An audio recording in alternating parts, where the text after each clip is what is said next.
This is the Sunday stream opening song because the other song is copyrighted. La la la la la la la la la la la. Oh look, here comes Dog Cat Fox. Hi, Sky. Good morning, everyone, and welcome to the Sunday stream. The stream I do on Sundays because Sunday is the day to Sunday is the day to stream on Sundays. I think my mouth is still waking up. I think those are the first words I've spoken all morning. You ever have that where like your brain's going a mile a minute for a while, but you actually haven't said anything? Those were the first words of my Sunday today. So there you go. Congratulations. To me, to you. I hope you're all doing well on this beautiful Sunday morning. I half expect to hear air raid sirens and static coming over my walkie-talkie. It is so foggy out right now, it might as well be Silent Hill. But it's pretty in its own way. You know, it's sort of calm, looking outside into a voidless nothing, cold sort of morning. It'll clear up, I'm sure. Hopefully. If I see some armless things rolling around on the ground out there, then maybe I'll have to report otherwise. But either way, good morning. Good morning. I had the rare pleasure last night of streaming sort of stream of consciousness, so to speak, with Undoomed over on his channel. Like I say, a rare opportunity. Got to hang out with him for a couple hours and wax philosophical about science fiction and a bunch of other things. It was really nice. And hopefully I'll be able to have him on at some point in the near future and talk about stuff. But yeah, after about a year in hiatus because of work and other things, he released his first in a while, video yesterday doing a autopsy breakdown of why the Kamala Harris campaign failed. And it's pretty good. It's a pretty good analysis. So if you haven't already seen it, go take a look. If you haven't heard of Undoomed, well, he's one of the old guard of the YouTube, I don't know what you want to call it, the skeptosphere or something, starting roundabouts in 2016, 2015, and was one of the vanguard on looking at social justice warriors and radical feminists and, you know, proto-Trump derangement syndrome stuff. And a lot of the stuff that he did back then is still relevant today because everything old is new again. But anyway, who's joining me on this foggy Sunday morning? Keeverdam, good morning. And thank you, Keeverdam, for providing the link to the Leukemia and Lymphoma Society donation page. Appreciate that. Yeah, guys, if you could take a look at that and donate if you are able. And even if you're not, if you can share that out on social media, that would be appreciated. So thank you for that, Keeverdam, and everybody else. Jill Powers, the River Daughter, good morning. TFEorix, good morning. Advocatus Diaboli, good morning. Kiro Soldier, good morning. Derek LaRue, good morning to you, and thank you so much, Derek. That's very generous of you, as always. Appreciate your support and generosity always. Hope you're having a good morning, and hope you enjoy the show. Oh, Christmas shopping, ugh. So I'll catch up later. Well, fortunately, I have all of my primary Christmas shopping taken care of. I've mentioned before that my family celebrates an in-between holiday we call Thanksmas, to do Thanksgiving and Christmas and avoid all of the crowds and the hustle and bustle of both holidays. And that's coming up this next weekend, and I've already got all my shopping done. Yay, unless I spot something else that I have to grab real quick. But I think I got everything covered. So that stress is already off my shoulders. For now. The Alexander, good morning. Keldrig, good morning to you. John Trioxin, good morning. Samuel Nation, good morning. Can't stay long, but wanted to say hiya and share the stream. Hiya. Well, hiya. Samuel Nation. Mike R., good morning. Ryan R., good morning. Of the R clan. Yes, it is the R clan. R. Tier Alexander, the Scourge, good morning. Adiga Outlaw. Or Adega. Is it Adiga or Adega? I'm going to say Adega. Adega sounds more, I don't know, fancy for some reason or scientific. Adega Outlaw. Seftus Wolf, good morning. Mr. X51, good morning to you. Who else is here? Shadowclaw, ow. Jeremiah Hembry, good morning. Mike Savage, blarg. Who else do we have? Anybody else? I think that's everybody. If I missed anyone, if you're lurking or if you're in the future, good morning. All right, so we have a lot to go over today because holy cats, did I collect some stories this week. And I'm going to start reading them to you now. Do you guys remember? You probably don't. or maybe some of you do. A story out of the, I believe it was like the mid-1990s, about an old British bank called Barings Bank, yeah. And there was one employee of Barings Bank named Nick Leeson. And Nick Leeson was a wunderkind.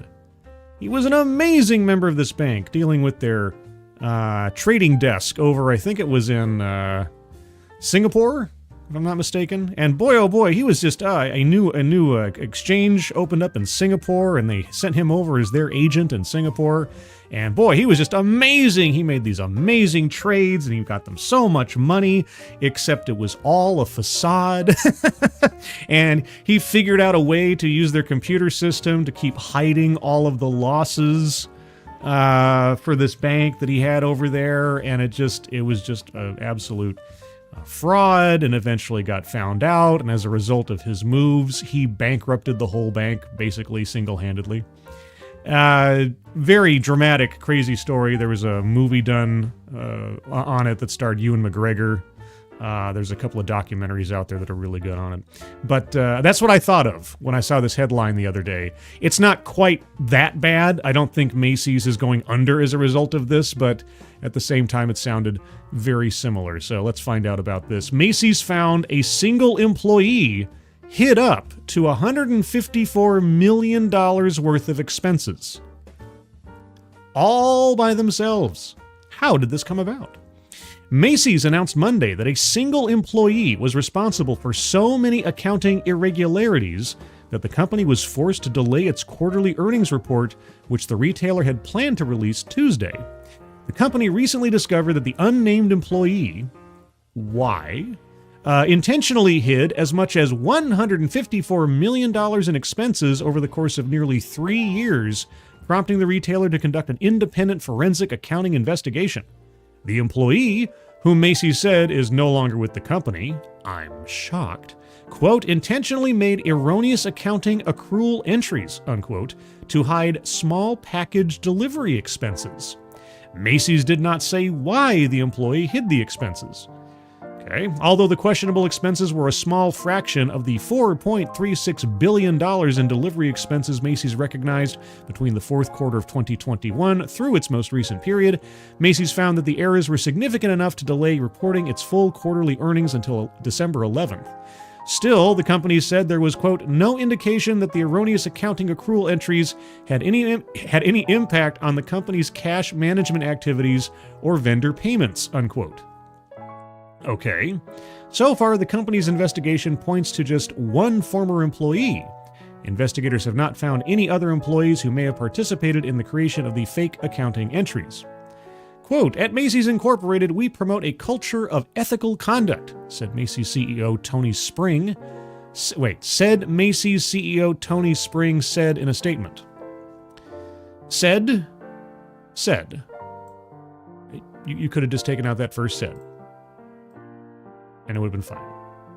Or taken out the second said, and it would be fine. Right, said Fred. Quote, while we work diligently to complete the investigation as soon as practicable, and ensure this matter is handled appropriately, our colleagues across the company are focused on serving our customers and executing our strategy for a successful holiday season, unquote. Accounting issues will do little to soothe investors who have sent Macy's stock down nearly 20% this year, and I'm assuming that was happening before this came out. The accounting problem, quote, raises the question as to the competence of the company's auditors, unquote, Neil Saunders, retail analyst and managing director at Global Data Retail, told CNN. Quote, such things create more nervousness for investors who are already concerned about the company's performance, unquote. Macy's released a preliminary earnings report Monday and revealed that quarterly sales slipped 2.4% to $4.7 billion because of weakness in its digital channels and cold weather categories as the country experienced its warmest fall on average. Can't sell those winter coats if it's too warm for them. The retailer's decline in sales is, quote, to be expected given that the middle market isn't great and that Macy's is far from being on the front foot across all of its stores. Well, whatever that means. But it still underlines the fact the company is in overall decline, Saunders said. Well, I think department stores in general have been on a decline for years now, thanks to Amazon and other such things. I think J.C. Penney's close up their doors, and Kmart and so many other places. The company has identified hundreds of stores that it plans to close as part of a turnaround plan. Yeah, that's the first sign, isn't it? The stores that the company plans to keep open performed somewhat better, but their sales still fell. Bloomingdale's fared better. Sales at those higher-end stores rose 1.4%. Blue Mercury sales, what the heck is a Blue Mercury, rose 3.2%. The 165-year-old retailer in July rejected talks with private investors attempting to take over the company and opted to pursue its own strategy to remake the chain. Shares of Macy's fell nearly 3% at the open. Okay, so they're not naming this person. It doesn't say anything about any criminal charges being pursued. Why hide these things? It doesn't make any sense. Unless, I mean, the only thing I can think of is that somebody in the company had some kind of OCD about their balance books, and they didn't like that the delivery expenses were like an odd penny or something. I don't know. That's just weird. But yeah, that one employee can just sort of manipulate everything up to 150. It doesn't sound like they were embezzling or something. They were just hiding expenses. So I suppose, to make it seem like that they were running their department under budget or something. Not knowing anything more about the employee, hard to say. But yeah, if one employee can do such a thing, who knows what other employees are doing on perhaps far smaller scales, but all add up to something bigger. But I just found that interesting. That in this day and age, in modern accounting practices and elsewise, such things could occur. I know, it's crazy. Meh. Good morning. DEI hire? Don't know. Do not know. I guess we'll just have to wait and see if we ever find out at all. Frankie Delar. Good morning. And anybody else here? Sabian 187. Good morning to you. Let's see. Frankie Delar. You've never watched Miracle on 34th Street or heard of the Macy's Thanksgiving Day? I mean, the original Miracle on 34th Street is still classic, but of course the remake they did in the 90s is still pretty good. It's pretty good. Yeah, no, Macy's is one of the oldest department stores in America. Yeah, it's just kind of part and parcel with a lot of American culture because of the Thanksgiving Day Parade and Miracle on 34th Street being a giant ad for Macy's, but overcoming that with an actually good movie and story. But, yeah. So it's an institution of a kind, if you want to call it that. So there's the Macy's Day story. Not the Macy's Day story, but the Macy's story. But yeah, the story about Barings Bank, it is really interesting. It's really interesting just how relatively easily that guy was able to hide losses in investments and cover everything up single-handedly, and take down and this bank was like 100 years old or something, or 150. It was a very, very old bank. It wasn't its first time around the block, but it got snookered by this one guy. Anyway, let's move on to more bizarre. Let's do some Trump derangement syndrome, shall we? Probably in the more literal sense you can imagine, because apparently the people at the White House need a couch, I guess. Blinken questioned over State Department hosting in-house therapy sessions after Trump win. Yes, Trump derangement syndrome is something they're actually treating at the State Department. Oh boy. Representative Darrell Issa took aim at Secretary of State Antony Blinken after it was reported that the State Department held therapy sessions for employees who were upset by President-elect Donald Trump's election victory. Quote, I am concerned that the department is catering to federal employees who are personally devastated by the normal functioning of American democracy through the provision of government-funded mental health counseling because Kamala Harris was not elected President of the United States, unquote, Issa said in a letter to Blinken last week.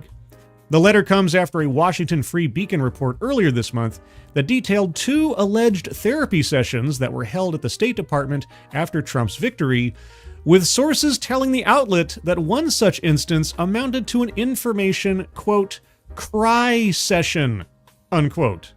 The mean man. and he won over the nice lady, and I am the sad. Good gravy. In another instance, an email went out to agency employees and touted a separate, quote, insightful webinar where we delve into effective stress management techniques to help you navigate these challenging times, unquote, after Trump's victory, according to the report. You know, I'm honestly waiting with bated breath for the, I think, inevitable series of TEDx videos talking about how to survive in Trump era part 2, that kind of thing. There were lots of them back in 2016. And 17 and 18 and so on. I might, at some point I might have to do a little collection of them and do a medley on like some super stream or something. Let's have a Trump cry session. That's what I'll call it. I'll call it TEDx's Trump cry session, and I'll do like 3 TEDx's in a row dealing with like how do we navigate the world now that Trump's president again.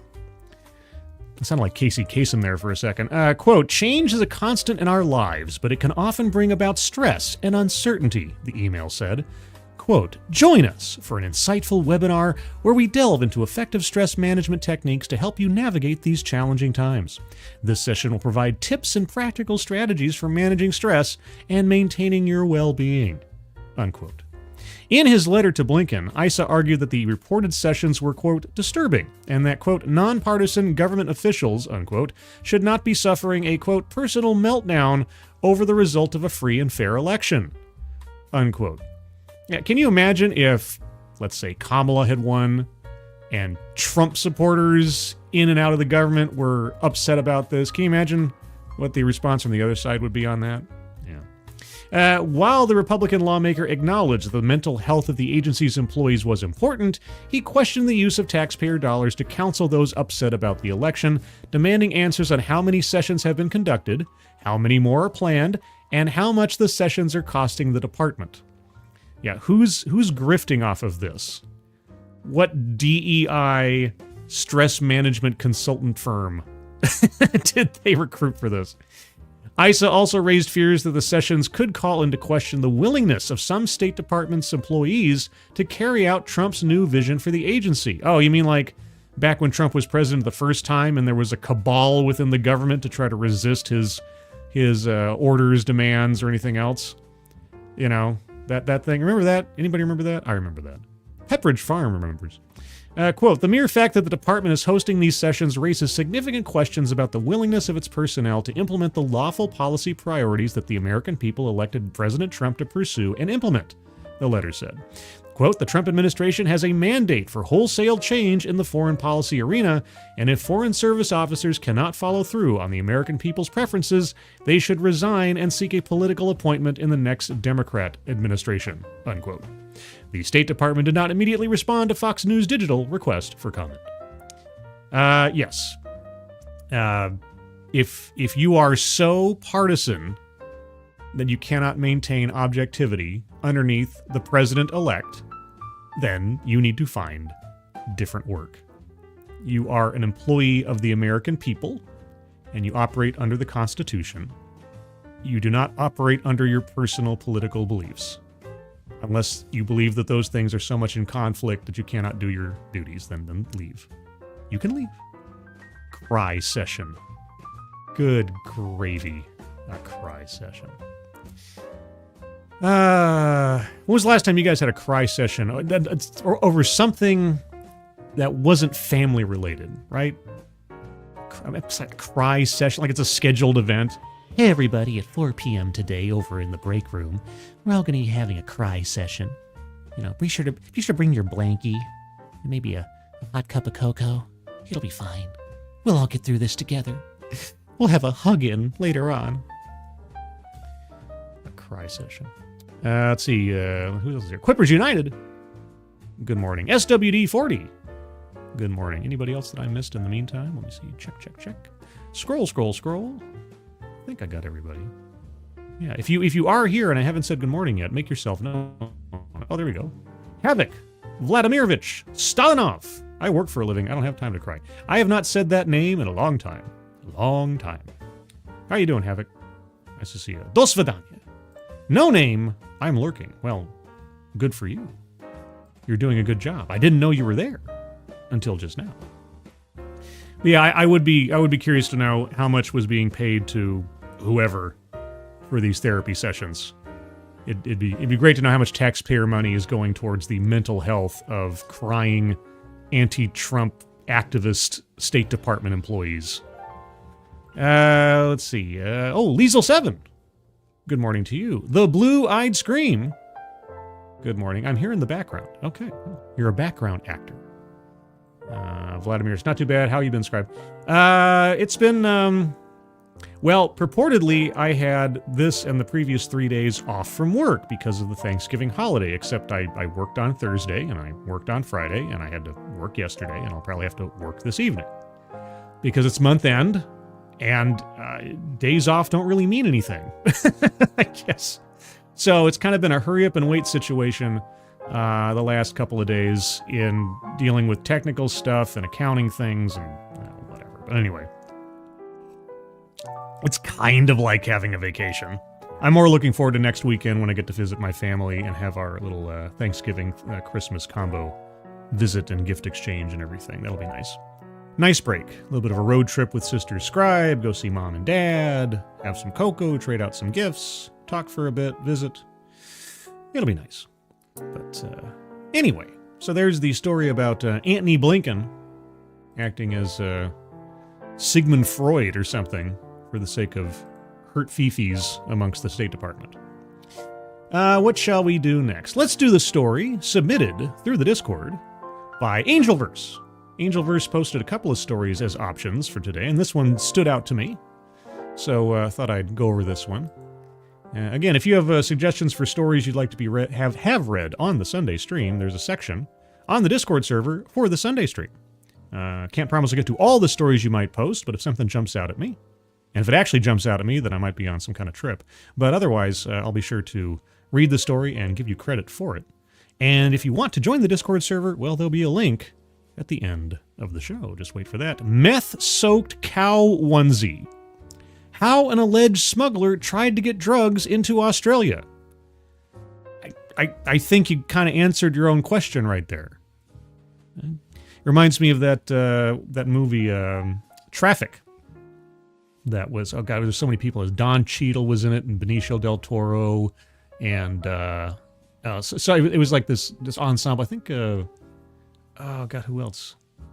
My brain is blocking out. Anyway, there's a lot of people in that movie, and one of the plot lines was, or one of the, tangent, intertwining plot lines of the thing was a cartel trying to get drugs into the country, and they hid them by soaking, like, kids' toys in drugs or whatever, or making them out of drugs or something. This reminds me of that. Customs officials seized clothes that were soaked in a meth solution and allowed to dry, with more than 1 kilogram of the drug impregnated in the fabric. Yeah, and imagine handling that stuff and getting it on your hands unknowingly, and rubbing your eye or something. Yeah, ugh, God.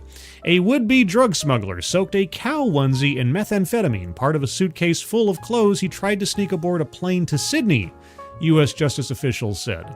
Raj Matharu checked in 2 bags at Los Angeles International Airport on a flight, the U.S. Department of Justice said. As the cases passed through the x-ray machines, customs officers became suspicious and opened them up for a closer look. They thought, why is there a flattened cow in here?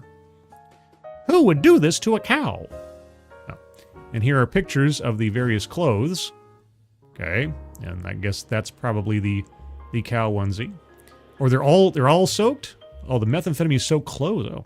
Oh. The officers found more than a dozen items of clothing, including the cow onesie. Oh, the cow onesie was just the most interesting of the bunch. I wonder if they hadn't used a cow onesie, like if everything else was just quote-unquote normal clothes, if they wouldn't have noticed. I wonder if it was the cow onesie that set it off. They're trying to be cute or something. Including the cow onesie that were dried stiff and covered in a white residue, according to the department. Tests revealed the clothes had been soaked in a meth solution and allowed to dry, with the clothes weighing a total of just over 32 kilograms, which is something in real people weight measurements. Matharu was arrested on the jet bridge as he was preparing to board the plane. Oh, man, he just almost got on the plane. I mean, he probably would have been taken off the plane if he'd gotten there first. But still, can you imagine, like, you're looking towards that corridor, towards freedom, and you're going to get on the plane. You and your meth-soaked luggage are going to be taken, and you're grabbed just on the bridge. Like, no. Slow motion, Michael Bay. Quote, drug dealers are continually inventing creative ways of smuggling dangerous narcotics in pursuit of illicit profit, said United States Attorney Martin Estrada. I don't think that's very creative. I've heard of this before, so it's not very innovative. But either way, he got caught. It's fine. Quote, in the process, they are poisoning communities throughout the world, unquote. Well, just don't say they're poisoning the blood of XYZ community, because that would be somehow racist or geneticist or eugenicist or something. Matharu, 31, of Northridge, California, has been charged with 1 count of possession with intent to distribute methamphetamine. 1 count of possession? I'd say every single item of clothing counts as an individual possession. But I'm not a lawyer, so what do I know? But there you go. Yes, I would love to know. They don't say here what caused the officers to become suspicious. Was it the cow? Was this guy done in by a cow onesie? The world may never know. But anyway, so there you go. So thank you, Angelverse, for that one. Old Guy Gamer, good morning to you. And Exhumed Legume, good morning. 32 kilograms is about 70.55 pounds in burger units. If you say so. I'll take that over the communist metrics. It's in the metric system. Everything's got to be divided up by hundreds. Whatever. Go back to Europe, you redcoats. That's what I say. Speaking of Europe, actually, do I want to do that now? No, I'll split it up a little bit. Let's do some DEI stuff.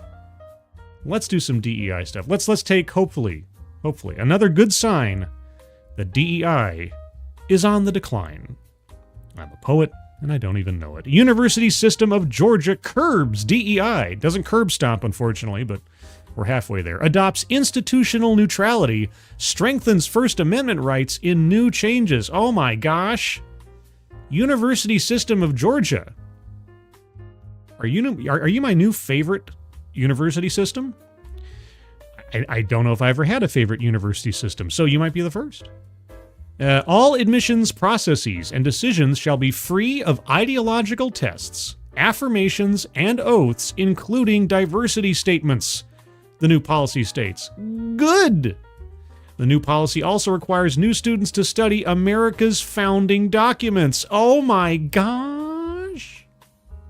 What is this madness? The University System of Georgia's Board of Regents has adopted a swath of changes to fight back against diversity, equity, and inclusion ideology, and to strengthen academic integrity across its campuses.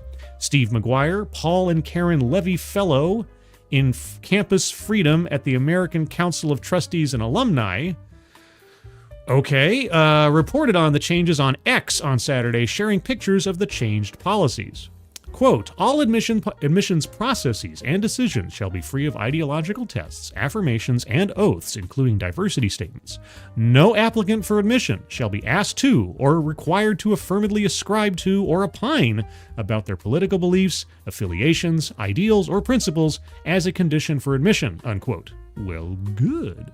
The revisions also clarify that the university cannot discriminate in order to push anyone to, quote, support or oppose any political campaign or candidate for political office, political party, or political organization, unquote. Well, good.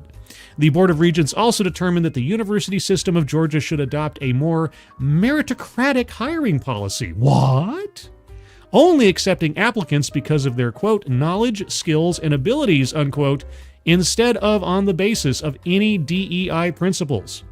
Faculty already on payroll will be, quote, evaluated based on the merits of their performance and qualifications, unquote, such as their research and teaching ability. Uh-oh, be wary, DEI hires of the past. Your actual performance and contribution to the campus is now going to come into play. Ooh. The new changes also require student orientations to adopt the system's, quote, free expression policies and procedures, and training to promote, quote, civil discourse, open inquiry, robust debate, intellectual diversity, and respect for others, unquote. The revisions will liberate university trainings for both students and employees from DEI limitations and other ideological tests. Although the university system's individual employees are, quote, encouraged to exercise their First Amendment rights, unquote, the University System of Georgia schools will no longer be allowed to comment institutionally on potentially controversial issues, with the new policy stating, quote, USG institutions shall remain neutral on social and political issues unless such an issue is directly related to the institution's core mission, unquote. Do you mean to tell me that the leadership of a college and or university in the United States is no longer going to take an activist position on things? Oh my God. Now, this is all good news. I'm curious to see how it goes over the next couple of years and whether everyone is able to adhere to it. The document also clarifies that employees cannot use, quote, USG or other public resources to support political activities, unquote. Oh, so no more like campus marches or lecture halls being set aside to chant Intifada or something? Oh no. Finally, students who start attending the University System of Georgia's campuses in 2025 and onwards will need to become familiar with American founding documents such as the Declaration of Independence, the Constitution, and the Federalist Papers, as well as other historical texts such as the Gettysburg Address and the Emancipation Proclamation. In a statement shared with Campus Reform, the Board of Regents of the University System of Georgia said, quote, equal opportunity and decisions based on merit are fundamental values of USG. The proposed revisions, among other things, would make clear that student admissions and employee hiring should be based on a person's qualifications, not his or her beliefs, unquote. Well, as long as their qualifications don't include their gender, their race, their orientation as well, then sure. Beliefs, yeah, okay. But DEI has more to do with the aesthetic. But anyway, the statement continued, quote, colleges and universities not only equip students for the jobs of tomorrow, they also must prepare them to be contributing members of society and to understand the ideals of freedom and democracy that make America so exceptional. As such, the proposed policy changes strengthen the requirements for civics instruction across the system by including foundational, primary sources such as the Declaration of Independence, U.S. Constitution and Bill of Rights, the Georgia Constitution, the Federalist Papers, and Dr. Martin Luther King Jr.'s letter from Birmingham jail, unquote. The statement concluded, quote, these proposed updates strengthen USG's academic communities. They allow institutions to foster a campus environment where people have the freedom to share their thoughts and learn from one another through objective scholarship and inquiry. They reflect an unyielding obligation to protect freedom, provide quality higher education, and promote student success, unquote. Campus Reform has reached out to the University System of Georgia's Board of Regents for comment. The article will be updated accordingly. Well, good. Goody gumdrops. This is excellent news.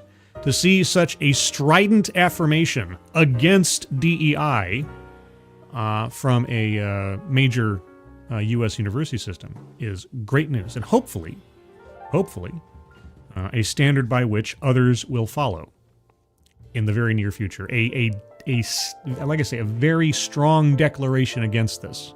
Not just, moving the deck chairs around on the Titanic or doing whatever Oklahoma State University did or something where they just changed some titles and, the same people were still in their same jobs. They just called it something different. No. An actual dismissal of DEI is what needs to happen. Not, no half measures. No half measures. All the way or no way. Exhume Legume. Now the real question is, will they actually enforce these rules, or is this just an attempt to hide better? Well, as I said, they're being explicit in so many ways and putting blocks on exactly what can and cannot be said or otherwise. So as soon as they establish that, that's the best sign. Maybe some other schools have done something similar, but I think that's the most concrete denial and rejection of DEI I've seen from an academic institution thus far. So they're not just couching their language or, having a committee behind doors or something. It's a declaration of, nope, this is all out. We are going back to basics, and we're going to take a neutral stance. We're not going to be, climate change activists on the Board of Regents pushing students to do this, that, or the other, or, letting our resources be used for some individual group's political activities or something. So, good sign. But yes, you are right to be skeptical, because it's nice to hear. Let's see what they do. Let's see. Mike R. Good to see you, Old Guy Gamer. Yes, that too. Also, Advocata says, the night the lights went down on DEI. Well, yeah, that's true. It is Georgia. It is Georgia. But yep, so good news on the DEI front. Okay, let's do a follow-up to a story that I looked at last week. If I do have, or wait, no, maybe it's not. Oh no, I apologize. The story last week was about San Diego volleyball. I think this is a similar story.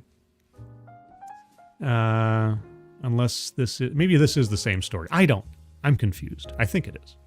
Boise State forfeits against SJSU transgender Blair Fleming in stunning show of protest. This might actually be it. Yeah, San Jose State. That's what it was. Okay, I thought I got confused for a second. Las Vegas, Nevada. In a stunning turn of events, the Boise State Broncos women's volleyball team announced that it will forfeit its semifinal match in the Mountain West tournament against San Jose State. Although the team did not specify the reason for the forfeit, that's obvious. SJSU has a trans-identifying biological male player, Blair Fleming, on its team.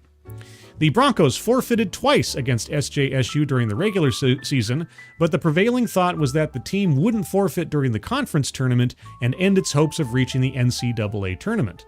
However, that's exactly what the women decided to do. Quote, the decision to not continue to play in the 2024 Mountain West Volleyball Championship tournament was not an easy one. Our team overcame forfeitures to earn a spot in the tournament field and fought for the win over Utah State in the first round on Wednesday. Boise State Athletics wrote in a statement. Quote, they should not have to forego this opportunity while waiting for a more thoughtful and better system that serves all athletes, unquote. Update. The Mountain West Conference issued a statement on Thursday. Quote, decisions to forfeit matches are at the institution's discretion and are considered a loss. San Jose State will advance to the MW Women's Volleyball Championship Final, unquote. By forfeiting the match, Boise State ends its own season without taking the court for a spot they rightfully earned. The Broncos defeated the Utah State Aggies, the third-seeded team in the Mountain West Conference tournament, in 4 sets on Wednesday. Yeah, with a ringer on the team. After the game, a school spokesperson said that the team hadn't yet reached a decision on whether to forfeit against SJSU for a third time. For San Jose State, they now coast into the Mountain West Championship without ever stepping foot on the court.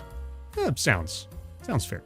The Spartans received the number 2 seed in the tournament thanks in large part to 6 forfeit victories and got a first-round bye. With the Boise State forfeit, SJSU effectively, quote-unquote, earned another bye straight into the final. They will await the winner of the San Diego State-Colorado State match on Friday. The championship game is scheduled for Saturday afternoon. The tournament winner gets an automatic berth into the NCAA Division I women's volleyball tournament, likely the only way a school from the Mountain West makes the NCAA tournament. Throughout the course of this entire controversy, the NCAA has remained silent. They have passed all the responsibility onto the schools and conferences to work it out. However, if San Jose State wins the Mountain West tournament and goes on to play in the NCAA tournament, the college sports governing body is finally going to be forced to speak on the matter. They're surely hoping that doesn't happen. Well, if you allow a biological male to compete against females, the likelihood goes up significantly. Yeah, there was a move to remove this individual from the team. Didn't happen. And so, setting aside reason and fairness in athletics, you've got a boy fighting. You got a boy competing against girls, but it's okay, guys. Until we have to face the problem of, is this fair? And if we keep having teams forfeit and protest against going up against teams that have a ringer, does that make these wins legitimate? I don't know. It's coming. These questions are coming. Let's see, Advocatus. The team that wins the semifinal should just instantly forfeit. Exactly. Yeah, just, here you go. It would be the emptiest tournament win ever. Wouldn't that be funny? If, like, everybody knows the truth, but they still get to take the win. It's like, oh, we got the championship. Yay. And it's like the emptiest, I don't know if they hand out medals or something, whatever trophy that they have for the tournament. The most weightless trophy win ever. And then the entire legitimacy of the NCAA tournament is called into question as a result. Forever. Wouldn't that be great? Oh, boy. Old Guy Gamer. How embarrassing for the other teammates for not actually winning anything. Well, yeah. You know, because your school is fine putting up a ringer. And you know, all the other teammates just like, wow, we get another win on our record. An empty win. I don't know if you call that a Pyrrhic victory, but I suppose for reputation's sake, that might be the case. Tier Alexander, they made their bed, now lie in it. Well, that's kind of what it is. They're going to be, it's losing for winning, I think is the idea. So I guess we'll see. I guess we'll see how far they can take it. Yeah, the commission is probably like crossing their fingers. Please, San Jose State, lose legitimately in some upcoming tournament match that actually happens. Please, please, please. But if they forfeit, it's sort of like, you know, in a way, I know how to think about it. In a way, it's kind of like an athletic equivalent to a Supreme Court case, right? If a case is shunted all the way up to the high court, it has to be addressed. It can't be just sort of hidden in the lower courts or anything. So if all these other teams effectively herald San Jose up to the top without any challenge whatsoever, and the commission has to sort of evaluate this and make a public statement, it's sort of like moving a case up to the Supreme Court. I guess we'll see. Jill Powers, if I was young and playing on a team that did that, I'd refuse to play. Granted, I was a bando, only athletic when I was younger. I never went out for college sports or athletic competition. I was never much of a... I was the small, kind of shy, kind of skinny, nerdy kid. So yeah, competitive sports were never my thing. I never... Yeah, of course, most of the kids that were playing sports around me were mostly bullies or just, you know, these narcissistic jerks. So it wasn't fun competition. It was like mean competition, especially getting picked on because you're not as athletic or buff as the other guys. I'm like, oh my god, not my bag, baby. But anyway, so that's the Boise State / San Jose update from the volleyball story of last week. Okay, well, in related news, let's see. Well, I guess, do I want to do related news or do I want like a really horrific story? I've got a horrific, do I want to end on a horrific story or do I want to do related news? You guys tell me. Do you want related news first and then horrific story is last, or horrific story first and then related news after? I'll give that up to you. Also, I'll check real quick that there are any more stories posted to the Sunday stream deal. What was this? No, that was a video. Okay. Let me know. You want terrible news? I got terrible news. End on horrific story, Advocatus says. Okay. All right, we'll end on the horrific story because this is related news after a fashion. Martina Navratilova blasts New York Times for calling biological females non-transgender women. Pardon me. I need to wet my whistle, as it were. Yeah, this is the thing that happened. This is the thing that happened. You know, enjoy it while you can, wackos. This is all going down pretty quick. Tennis legend Martina Navratilova hit out at a publication this week over its reporting on the debate surrounding transgender athletes in women's sport. The New York Times published an article on the current controversy sweeping through women's college volleyball after multiple teams forfeited games against San Jose State University and transgender player Blair Fleming. In the article, the outlet used the term non-transgender women to refer to biological females when discussing the varying levels of testosterone. Jeez. The term triggered a furious backlash from readers on social media, among them Navratilova, who is one of the most famous gay athletes in the world. Quote, New York Times, you stink. We are women, not transgender women. Just women will do in the future, unquote. The 18-time Grand Slam winner posted on X, responding to a tweet containing screen grabs of the article. Multiple colleges in the Mountain West Conference have forfeited women's volleyball matches against San Jose State this season, while Fleming, a player for the Spartans who is a biological male, hasn't been named by the schools. Many have suggested that safety concerns over playing against a transgender player are behind the decisions. Most recently, Boise State women's volleyball team forfeited their championship semifinal. Can I pause this stupid video? Apparently not.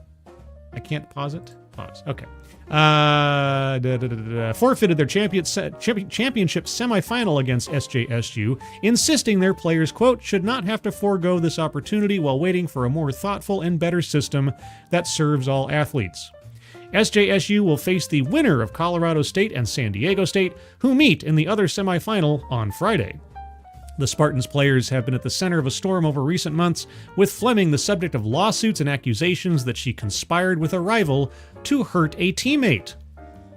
Sounds perfectly fine. 6 SJSU regular season games were ruled no contests after the opposition refused to play, and now the Spartans are into the conference championship game. They're into it by default. Let's see. So, I wonder, will Colorado or San Diego State ultimately forfeit as well? That would be crazy. San Jose State coach Melissa Beatty Smooze. All right. Meanwhile, accused the school of trying to silence her after she was suspended following complaints about Fleming. Okay, the NCAA is also facing a class action lawsuit from more than a dozen female athletes. Don't you mean not transgender women? Oh. Who accused the organization of knowingly violating a law that prohibits sex-based discrimination. Oh, you mean, I don't know, like Title IX or something? The awards come after a judge denied a last-minute attempt to ban Fleming from the conference championship tournament, as well as from any possible future NCAA tournament games. Because that judge just wants to ignore biological reality, I guess.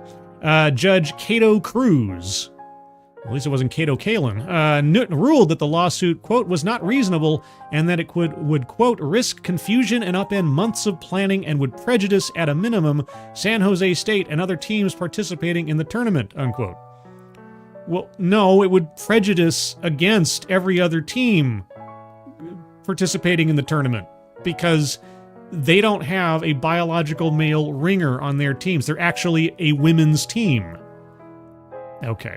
Meanwhile, Navratilova previously waded into the gender row currently surrounding women's sport as she spoke out on Algerian boxer Imane Khalif. Khalif, along with Taiwan's Lin Yu-ting, was at the center of a gender controversy over the summer when they won Olympic gold as women after being accused of being biologically male. Earlier this month, the issue over Khalif's gender was thrust back into the spotlight. Following a leaked medical report in the German tabloid Bild, claiming she is a biological male and has male characteristics. You don't say. The legitimacy of the report has yet to be determined. It was allegedly put together in 2023 via collaboration between French and Algerian expert endocrinologists working at the Kremlin Bicêtre Hospital, in Paris. The Kremlin Bicêtre Hospital in Paris, and the Mohamed Lamine Dabeguine Hospital in Algiers. I'm sure I'm just butchering those names. But Navratilova seized upon the unverified report to double down on her claim that the gold medalist should not have been allowed to compete at the Summer Games. Quote, and here we are. I don't know if she meant to make that a pun or something, but here we go. And here we are, Navratilova wrote on X. Imane might not have been raised as a woman, but Imane is a biological male and should not have been allowed to box at the Olympics, unquote. Following the Olympics, Khalif filed a cyberbullying complaint in France that reportedly named critics like J.K. Rowling and Elon Musk, among others. Oh, sure, go after the billionaires first. A legal action that Navratilova poked fun at on X. Quote, is Imane still suing J.K. Rowling? Navratilova asked. Good luck with that lawsuit. Yeah. But, there you go. I'm very curious to find out in the coming days what happens. Will Who will win San Diego State versus Colorado? Will the winner of that match as well forfeit going up against San Jose? And if they do contend against each other and San Jose does win, what happens then? Especially if Fleming's participation is the key factor in the win. That'd be something too. I guess we may find out in the coming days. Faustonia, is it just me or feminists not as outraged as I think they should be about male doppelgangers posing as women playing in their sport? I don't know. It's a touchy situation. Touchy situation. Oh man, are you a feminist? Are you a TERF? Yeah, no true Scotsman. They're gonna have to come up with some new terms for themselves or something to separate these things out. Her we are, says Dexter's. Well, that's what the article said. I don't know if that's the article's mistake or it was her mistake when she wrote the tweet, but I was reading it as it was written, so I could take it either way. Okay, well, here we go, guys. This last story is this is a rough one, so just I don't want to say trigger warning, but viewer discretion is advised.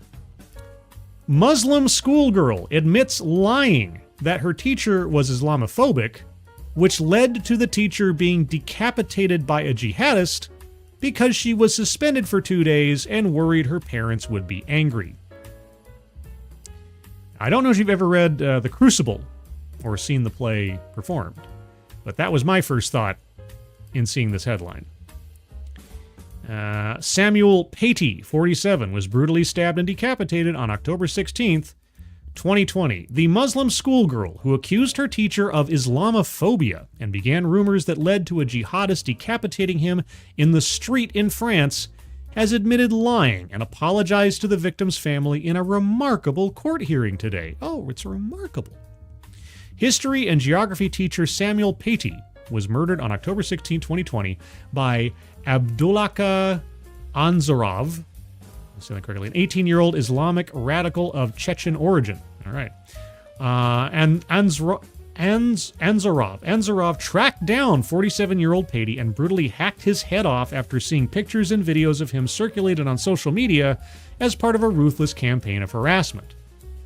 It began after the schoolgirl in question claimed that Paty had ordered Muslim students to leave his classroom while he showed the rest of the class caricatures of the Prophet Muhammad by satirical newspaper Charlie Hebdo. But she revealed today that she had not even been present in the class and invented the lie, fearing repercussions from her parents after she was suspended 2 days for bad behavior. So did the teacher suspend her? Because teachers usually don't do this. I'm curious to know how this was supposed to cover up her suspension. The student, who was 13 at the time of the murder and whose identity remains protected due to her age, cried as she addressed Paty's family. Oh, boo-hoo. Quote, I know it's hard to hear, but I wanted to apologize. I wanted to apologize sincerely. I am sorry for destroying your life, she reportedly said through tears. Quote, I apologize for my lie that brought us all back here, she added, admitting to those in attendance, including the accused, quote, without me, no one would be here, unquote. Possibly, maybe, true, yeah. It's true. The schoolgirl's father, Brahmin Chanina, if I'm saying that correctly, is accused of launching the online harassment campaign against Paty, while other teen students were tried last year after they identified him for the attacker in exchange for a few €100.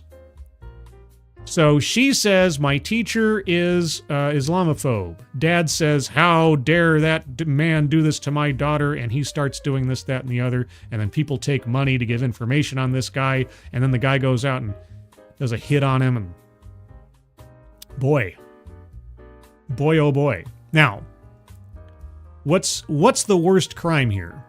That a little girl told a lie? Or that everybody and their brother surrounding her decided not to think about it for 3 seconds before going off on a ideologically fueled zealotrous crusade? Everybody's at fault here. Anzorov, who had requested asylum in France and traveled more than 60 miles to cut down Paty in public, was killed by police shortly after the murder near the school in Conflans-Saint-Honorine, west of Paris. Well, I guess there's, the thinnest of silver linings there. Paty is regarded as a free speech hero by many in France.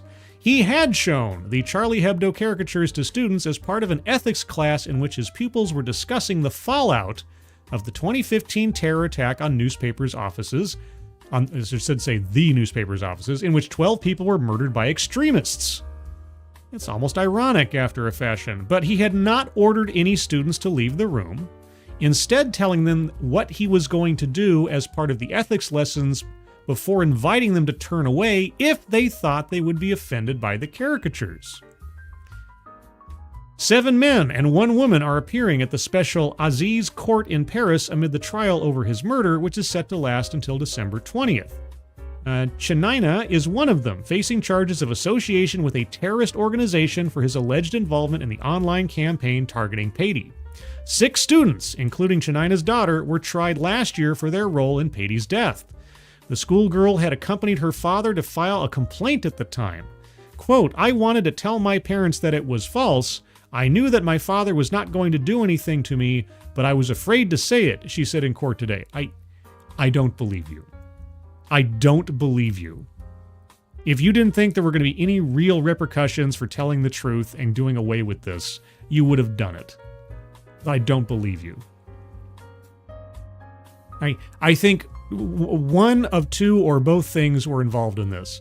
A, she got herself caught up in a lie and she was fearful to tell the truth because she didn't want to be feeling the repercussions, and or the grand victimhood narrative crusade that she had started got to her head. She was only sorry after the guy got killed. I got a feeling. I don't know. Maybe I'm just cynical that way. After Paty's murder, she was taken into police custody, during which time she continued to lie. Well, what do you know? Quote, "My teacher has been decapitated. My father was in police custody. I couldn't say it was false," she said. Yes, you could. Yes, you could. Now, admittedly, she was only 13 at the time, and probably being propped up and fueled and encouraged by a whole bunch of adults around her, so this is a tough one, but anyway. She finally confessed the truth after 30 hours and 2 police interviews. The schoolgirl received an 18-month suspended sentence, oh golly, for the slanderous allegations she made against Paty that ultimately proved the catalyst for his murder. Her 5 co-defendants, all of whom were aged 14 or 15 at the time of the murder, faced charges of criminal conspiracy with the aim of preparing aggravated violence. 4 were handed suspended sentences, but 1 received a 6-month term, wow, with an electronic tag after being identified as the person who pointed Paty out to Anzorov. Is that the guy? Okay, whatever, I don't look at him. Also on trial at the court in Paris is Abdelhakim Sefroui, a 65-year-old Franco-Moroccan Islamic activist. He and Chanina spread the teenagers' lies on social networks with the aim, according to the prosecution, of designating a target, provoking feelings of hatred, and thus preparing several crimes. Both men have been in pretrial detention for the past 4 years. Good. Between October 9th and 13th, Chanina spoke to Anzorov 9 times by telephone after he published videos criticizing Paty, the investigation showed. Sefroui, meanwhile, posted a video criticizing what he considered to be Islamophobia in France and describing Paty as a teaching thug. He insisted to investigators he was not only seeking administrative sanctions against Paty, not violence. Sure. And what is the crime for apostasy? Again, in the Islamic faith? I know. It's an inconvenient truth. But all the same. 2 young friends of the attacker are facing even graver charges of complicity in terrorist murder, a crime punishable by life imprisonment. Naim Baudaud, 22, and Azim Esperkanov, 23, a Russian of Chechen origin, are accused of having accompanied Anzorov to a knife shop in the northern city of Rouen, That's interesting name. The day before the attack. Quote, nearly 3 years of investigation have never managed to establish that Naeem Badaoud had any knowledge of the attacker's criminal plans, his lawyers Adel Ferez and Hiba Rizkala said. Or just, we're going to a cutlery shop, just a look. Yeah, I need something to spread my butter on toast. I'm going to get this Rambo knife. Wow, that's pretty hardcore for, cutting your cheese wheel. But Daoud is accused of is accused of accompanying Anzarov to buy 2 replica guns and steal pellets the day of the attack. Okay. Epserkanov admitted that he had received 800 euros from Anzarov to find him a real gun, but had not succeeded. Okay. 4 other defendants interacted with Anzarov online prior to Paty's murder. Yusuf Sinar, a 22-year-old Turkish national, shared a jihadist Snapchat account with him that later published images of Paty's killing. Oh, some trophies, huh? Okay. Ismail Gamaev, a 22-year-old Russian of Chechen origin with refugee status, and Lokmain Ingar, also 22, exchanged jihadist content on a Snapchat group with Anzarov. The first posted an image of Paty's head with smiley faces after the killing. The only woman on trial is 36-year-old Priscilla Mangle, a Muslim convert who conversed with Paty's killer on X, describing the teacher's class as, quote, an example of the war waged by France's Republican institutions against Muslims. Thibault de Montbrial and Pauline Rago, lawyers for Michaela Paty, one of the sisters of the murder teacher, said his killing had highlighted the, quote, depth of Islamist infiltration in France. The trial should, quote, allow our society to become aware of a mortal peril, they added. Well, holy cats. 13-year-old lies and this gigantic web of individuals, all bound by one common bond, suddenly come together to conspire to destroy this man.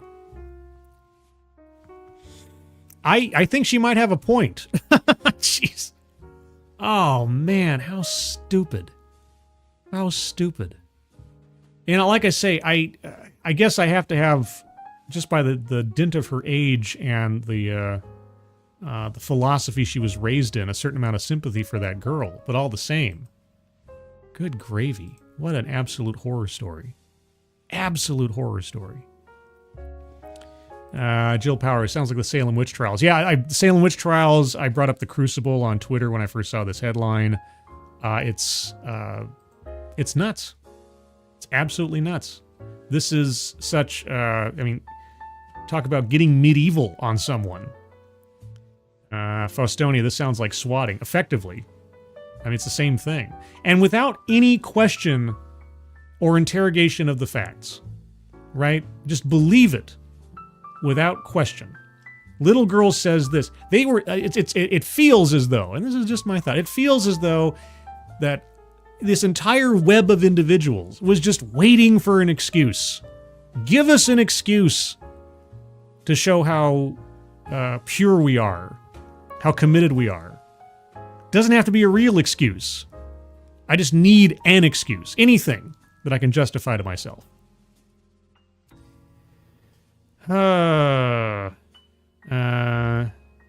Let's see. Frankie Delar.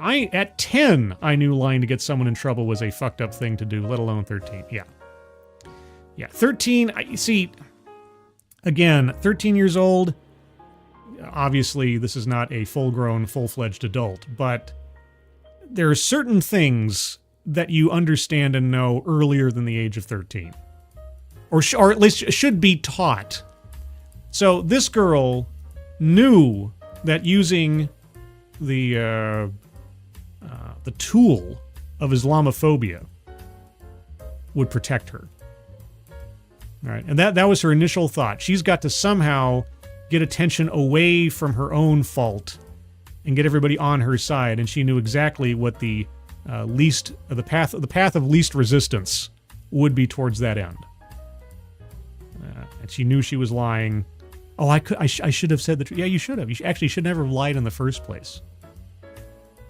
But anyway, so I mean, justice is coming of a kind, and maybe it'll highlight and make people more aware of the problems therein and otherwise. But yeah, a modern Salem witch trial, a modern crucible, and unfortunately a guy lost his life for no good reason at all. Cube Continuum. Hi all. Most kids figure out the Santa story by the age of 11 or so. Yeah, it's true. Context clues, logic, reason. Most kids have a handle on some of the fundamentals of reality roundabouts the age of 10 or 11. Yeah. Or at least are curious enough to start putting two and two together. At 13, yeah, we all knew it was bad to lie at 13. And especially, here's the thing, she knew this wasn't some little white lie. At 13, she understood the mentality of her father and the people in her family and the people around her when it came to this subject, and she knew where it would inevitably head. So, I can't believe this came as a surprise to her. Again, it's difficult to ascribe as much guilt to a 13-year-old as I would an adult in such a situation, but man, it's just... Anyway, Andy Masterson. Good morning, Andy Masterson. Toy Master. Andy the Toy Master Masterson. Sounds like a boxing name or something. Of course, Andy Masterson, I tell you what, he's a fitness god. If Andy Masterson doesn't box, I'd be amazed. Andy Masterson, do you box? And if you do, your boxing name should be Toy Master. Toy Master Masterson. It flows very well. Let's see. And she bore false witness. I have zero sympathy. Well, there is that too. There is that too, if we're going to go all religious on it. But, yep. So there you go, guys. That is the interesting news stories that I found out throughout the week. There'll be more next week, I'm sure, because there's always interesting news going on. By the way, if I didn't mention before, I joined Undoomed for a 3.5-hour stream of consciousness discussion about science fiction and all types of crazy stuff as we drifted hither, there, and yon on science fiction and philosophy and politics and all types of stuff. So if you want to have something to listen to in the background while you're working or driving or otherwise, go check out Undoomed's channel for that live stream that was posted last night. By the way, if you'd like to join the Discord server, there's a link in the chat to the Discord server. You just click on that link. You find yourself on the landing channel called Say Hello. And in addition to saying hello, you also have to say the secret word. The secret word will tell me that you're not a bot, actually watch the stream, and have thus earned the right, the privilege, and the entitlement to join the Discord server. And today's secret word is 40 years of martial arts. In answer to my question of Andy Masterson, if he's ever done any boxing, he's done 40 years of martial arts. So yes, Andy, the Toy Master Masterson. But yeah, just say, hello, 40 years of martial arts, and I'll know that you watched the show. Beyond that, you can find me every Thursday at 6 p.m. Pacific, 9 p.m. Eastern for TED Excellence, where I take a look at another off-brand TED Talk. I think I might have already picked out my TED Talk for next week. It is yet a new claim trying to tell us that DEI really isn't that bad. But who knows? Something else might come to my attention before then. Also, if I have my timing right here, today is the 1st. Yeah, so Tuesday this week, the 3rd of December, I will be appearing over on 32 Flavors of Nick Weiser's channel, a friend of mine from Midnight's Edge, where I have been recruited to discuss the James Bond film License to Kill, starring Timothy Dalton. In Nick Weiser's series covering all the James Bond films, I have fallen into License to Kill. So I'll be talking about that with Nick Weiser and others over on his channel on Tuesday. As soon as I have a link to that, I will post it out on X. If you'd like to follow me on X, it's scribe_light, capital S, capital L. And outside of that, I intermittently, as I'm able, appear on Midnight's Edge in the morning and Midnight's Edge after dark, and all types of other things over on Midnight's Edge. So go check out Midnight's Edge if you have not already. But with that, everyone, I'm going to call it here. Let's see. Oh, Brian Morissette. Good morning.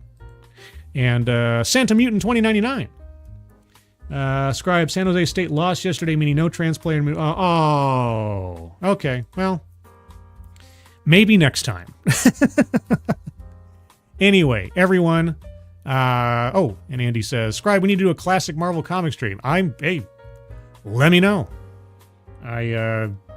Between Spider-Man, The Punisher, I got all types of stuff. Man, classic Marvel stuff. Oh boy.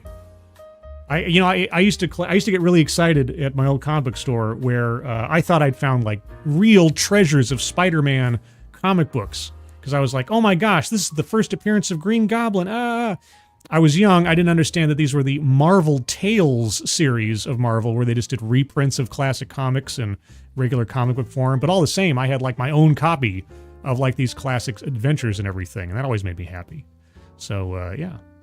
But anyway, third start, kind of like Return to the King. Everybody, hope you have a good rest of your Sunday. Thank you so much for joining me. Moderators, thank you for keeping an eye on things, even though everyone here is so well behaved. You have very, very little to do. Everybody who donated either to myself or to the Leukemia and Lymphoma Society, link at the top of the chat box. Thank you guys so much for your generosity. Very much appreciated. Everyone, have a good rest of your Sunday. Welcome to December. Hope you are all safe and warm where you are. As well, I hope you're all safe and well. And if you're not well, please get well soon. And I will see you on the next one.